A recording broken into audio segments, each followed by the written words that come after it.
young man moved to a new country.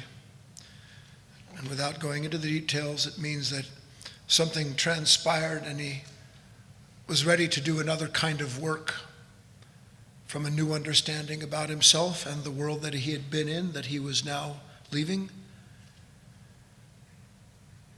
And with a certain amount of expectation, some fear, some excitement, he took possession of his new home in the new kingdom into which he had come. Now, one of the first things that happened is when he was walking around being shown his property and the possessions that were now his, he was introduced to a creature that he had never seen before. He'd heard about them where he was from, but had never seen one. And for the sake of your peace of mind, he was introduced to a donkey that was part of the farm that he had inherited. Now, the reason he didn't know a donkey is because the country that he'd come for before, everybody just bought everything. Nobody actually had a field in which they worked. And therefore, nobody really cared about what it was that they were given or what they had to do to get it, as long as they could just take care of themselves without much work. That was all that mattered. And he was immediately smitten with this creature, and over the next week or two became fast friends, wound up calling him Rex, because he just loved to rub the donkey's muzzle. I don't know if you've ever been up close and friendly with a donkey, but they are a very sweet creature.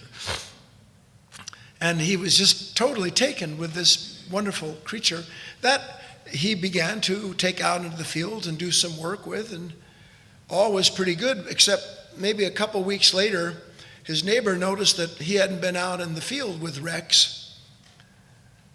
And he said to him, "Where have you been?" And he said, "I don't know." "Well, what do you mean? Let's be more explicit." "Well," he said, "good old Rex, he just doesn't want to go out. He didn't want to put on the harness, doesn't want to do any work, so. And his friend says to him, "Listen, I have to tell you something. You've forgotten something fairly essential about Rex." "Well, what's that?" "Rex is a jackass, man. It has its own will. It's going to do what it wants to do when it wants to do it, but you are intended to be the one who tells Rex what to do."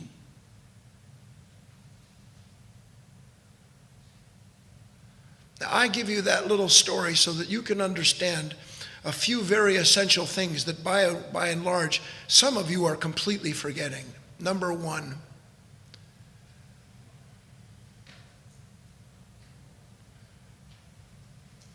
nothing in the universe is supposed to tell you what you feel.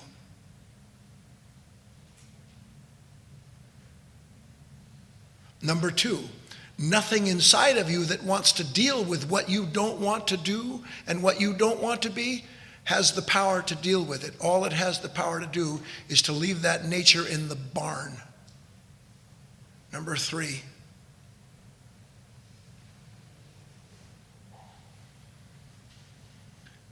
it's easy to forget that there is something that lives inside of you that wants absolutely nothing to do with the kind of suffering that's required in order to experience a transformation of your nature. It may seem natural at the point of development at which most of you are that you can have a day and accept it, by the way, fairly willingly, where nothing inside of you is interested in anything spiritual. Just a cold hearth. No embers, no flames, not even any wood, let alone the thought that I should go out, in spite of the fact that I want nothing whatsoever to do with any interior flame or fight to produce one, that I should go out and go do what I have to do so that the jackass, so that these eyes inside of myself that have all turned outside and can see nothing inside don't rule the day. Don't let the garden go fallow.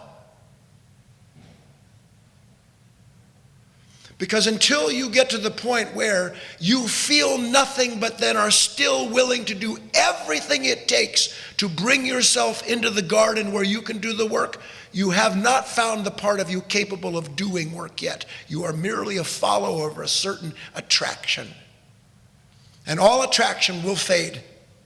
You must develop inside of yourself something that is capable of being present in the moment when nothing in you is interested in anything spiritual. Because at that point, and I ask you, yes or no, everything in the world is more interesting than that. Oh, I've got important business to do. Let me think, I'll read the news. I don't even like the news, but I'll read it. You know, the dishes I didn't do 3 days ago, now's the time to do them.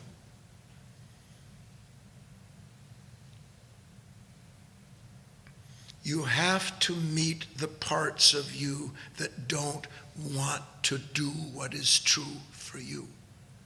You have to recognize that you have a dog, an animal, a donkey, a stubborn set of eyes, who from time to time will go out because I feel like going out. I'll do some work. I feel like doing some work. You're going to be there. We can have a grand old time. But that same part of you that doesn't want to move out of its stall of self-involved plans and thinking, that doesn't want to leave its suffering where it is, that's all turned out and looking at things that do nothing other than empty you further as you chase whatever images they're producing. That's the moment when you have to pick yourself up inwardly and, in spite of feeling nothing for the truth, do what is true anyway. Because I'll tell you what happens when you get old Rex out into the field and you get him to move. You realize that's where I was supposed to be the whole time. This is where my life is. My life is in turning over the earth of myself. My life is in sowing the seeds that, by the way, have educated me to the point where I can see now very clearly these parts of me that pretend to love truth, but every possible situation they can enter into that denies that truth, they go into. Because then I'm always too busy. Then I always have too much on my mind, or I'm too tired because I've had too much to do. Makes no difference.